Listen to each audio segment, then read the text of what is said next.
जहां पटना से गिरफ्तार आतंकी मोहम्मद जलालुद्दीन के बारे में कई बड़े खुलासे हुए हैं। उसने बताया कि अब तक 8000 युवाओं को पीएफआई से जोड़ा जा चुका है। इसके साथ ही धनबाद, गोड्डा और हजारीबाग में ड्यूटी के दौरान सांप्रदायिक पक्षपात का आरोप लगा था।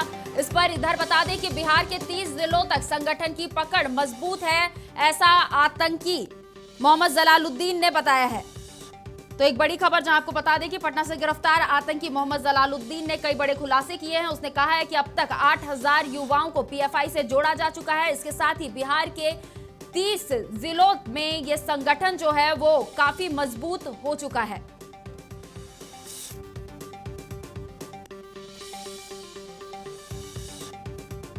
यहां आपको बता दें कि झारखंड पुलिस का रिटायर्ड दरोगा है मोहम्मद जलालुद्दीन, जिस पर ड्यूटी के दौरान यौन शोषण का आरोप लगा था। इसके साथ ही एक युवक के सिम कार्ड के दुरुपयोग का भी इस पर आरोप लगा था। ड्यूटी के दौरान धनबाद, गोड्डा और हजारीबाग में सांप्रदायिक पक्षपात का भी इस पर आरोप लगा था। तो कुल मिलाकर के देखा जाए तो मोहम्मद जलालुद्दीन का जो दारोगा का कैरियर था वो भी विवादों में घिरा हुआ था और कई आरोपों से मोहम्मद जलालुद्दीन घिरा हुआ था। इसी बीच गिरफ्तारी के बाद कई बड़े खुलासे किए उसने, जिसमें उसने कहा है कि 8000 युवाओं को पीएफआई से अब तक जोड़ा जा चुका है और बिहार के 30 जिलों तक संगठन की पकड़ मजबूत है। तमाम खुलासों के बाद आतंकियों के बैंक अकाउंट का डिटेल्स खंगालने में पुलिस जुट गई है। वहीं आपको बता दें कि अब तक इस पूरे मामले में 9 लोगों की गिरफ्तारी हो चुकी है और 26 अभियुक्त बनाए गए हैं। पूरे मामले की तफ्तीश करने के लिए एनआईए की टीम, सीबीआई की टीम और आईबी की टीम पटना पहुंच चुकी है और लगातार इस पूरे मामले पर छानबीन कर रही है।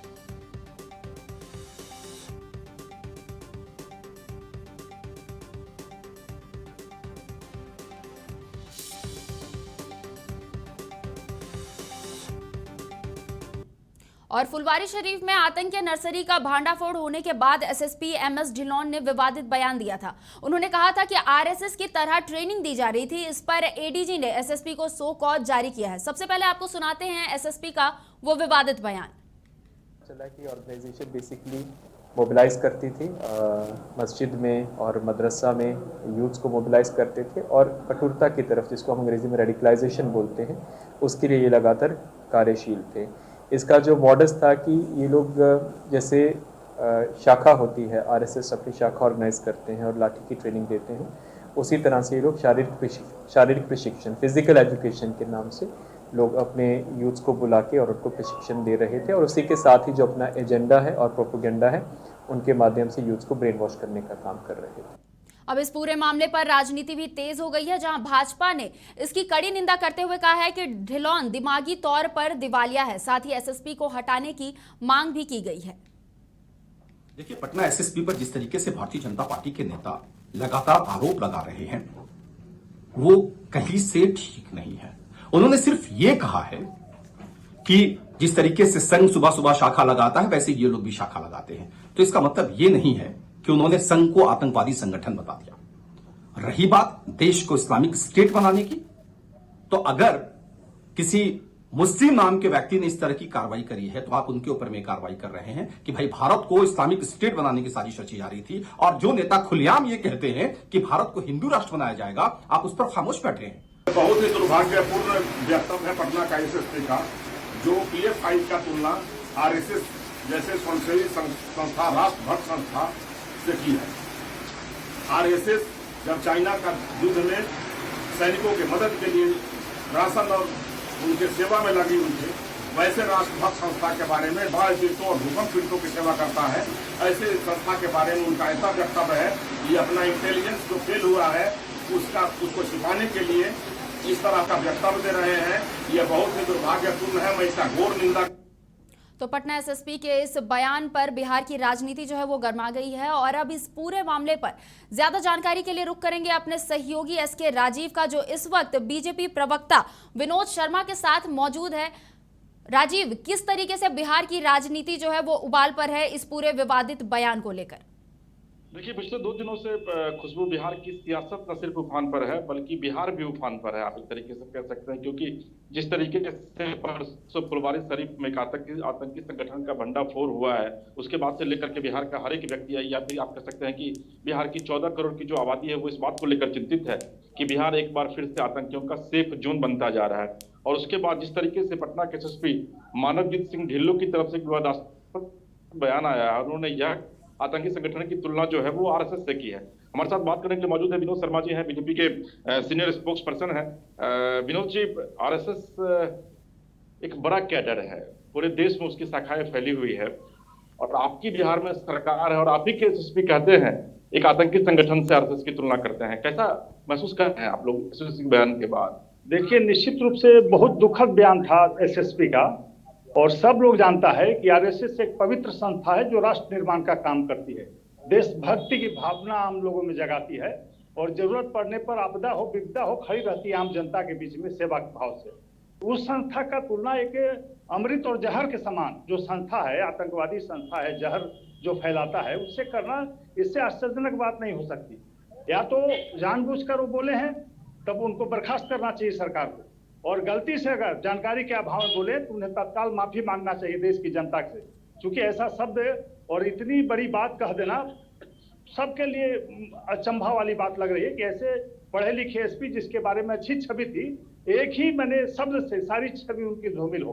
आपको लगता है विनोद जी की जो आईएएस आईपीएस रैंक के जो अधिकारी होते हैं उनको विवादों से दूर रहना चाहिए, और जिस तरीके से मानवजीत सिंह ढिल्लों ने आरएसएस को लेकर के एक बयान दिया है, उससे ये तो स्पष्ट हो गया है कि कम से कम या तो इनसे बयान दिलवाया जा रहा है, या फिर कल जिस तरीके से बिहार में एक आतंकी संगठन का पर्दाफाश हुआ है उससे ध्यान भटकाने के लिए इस तरीके का बयान एसएसपी के द्वारा दिया जा सकता है।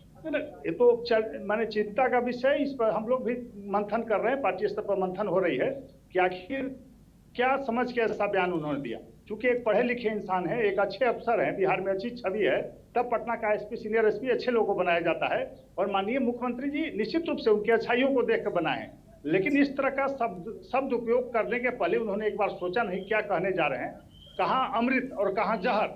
सारी दुनिया देख रही है कि संघ आरएसएस ने कितना काम किया है पूरे देश के लिए, समाज के लिए, और हर जगह खरा उतरा है।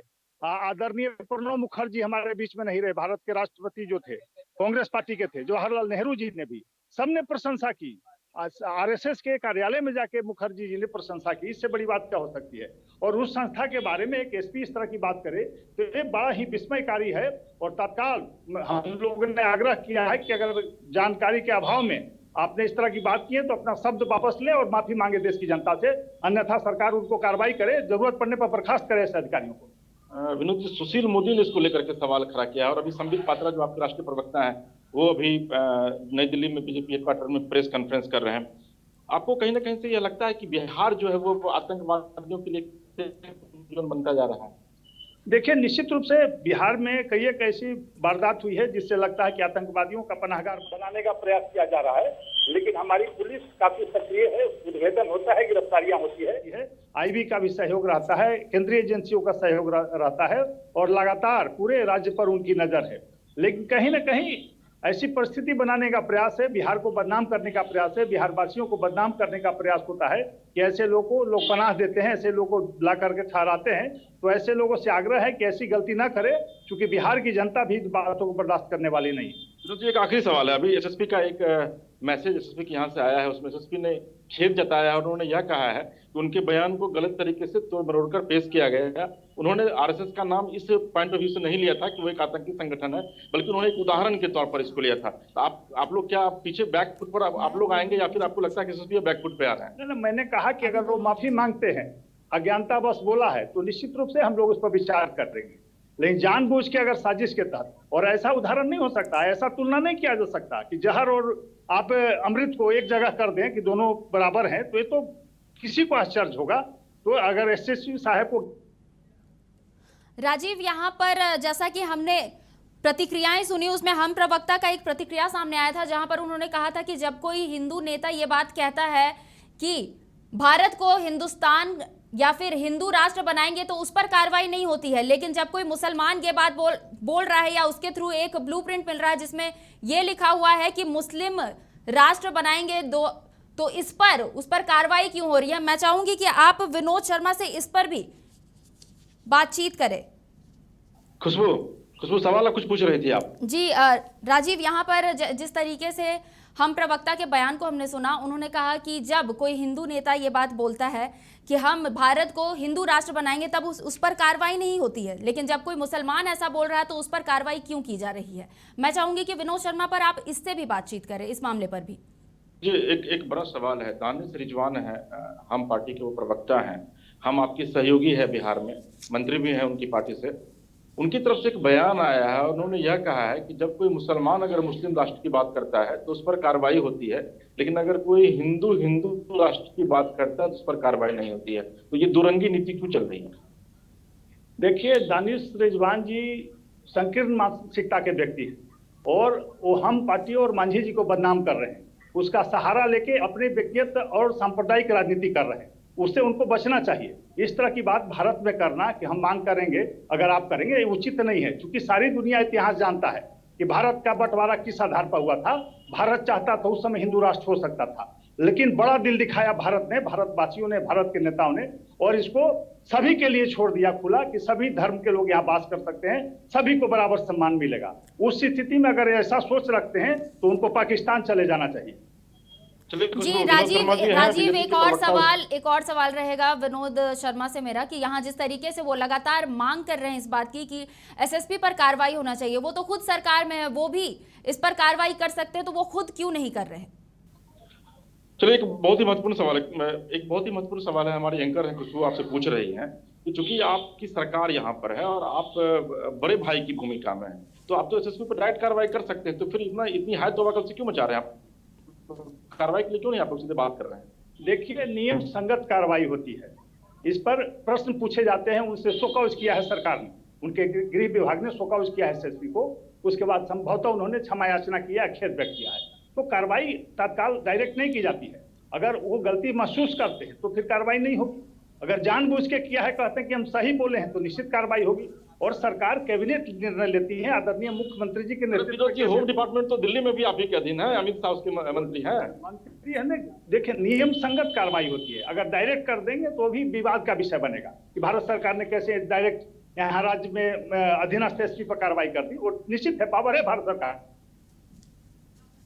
अगर अक्षम हमारी सरकार होगी, प्रदेश की सरकार उस पर कार्रवाई नहीं करेगी, तब इस तरह का निर्णय लिया जा सकता है। चलिए खुशबू, हर एक चीज का अपना एक प्रोसेस है और राज्य सरकार की तरफ से भी सवाल जो है वो पूछा गया है एसएसपी को, और एसएसपी अब उसको लेकर के क्या जवाब देते हैं, उसके बाद जो है बीजेपी अपनी अगली रणनीति का खुलासा करेगी। जी खुशबू। जी राजीव, मेरा आखिरी सवाल आपसे ये रहेगा कि एक बार आप पूरे मामले की जानकारी दे दें, क्योंकि जिस तरीके से मोहम्मद जलालुद्दीन की गिरफ्तारी हो चुकी है, उसने कई बड़े खुलासे किए हैं, जहां पर यह सामने आया है कि अब तक 8000 युवाओं को पीएफआई से जोड़ा गया और बिहार के 30 राज्यों में जो संगठन है वो काफी मजबूती से काम कर रही है। इस पर क्या है पूरी जानकारी, एक बार ये बता दें। तो देखिए, जो हमारे पास जो सोर्सेज बता रहे हैं कि एटीएस की टीम जो दिल्ली से परसों यहाँ आई थी, उसके द्वारा अभी भी छापेमारी जो है वो कुछ इलाकों में की जा रही है। हालांकि जो जानकारी मिल रही है उसके मुताबिक जलालुद्दीन की ने यह कहा है कि अभी तक 8000 लड़कों को विधिवत ट्रेनिंग दी जा चुकी है और 2047 में जो हिंदुस्तान को एक इस्लामिक कंट्री में तब्दील करने की बात थी, उस पर वो अभी भी कायम है कि उसकी दिशा में लगातार वो लोग काम कर रहे थे।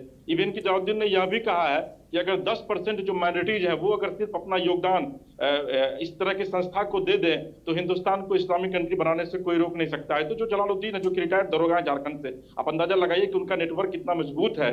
बिहार में भी जो जानकारी मिल रही है कि बिहार के कई जिलों में उन्होंने अपने संगठन को विस्तार जो है वो कर रखा था।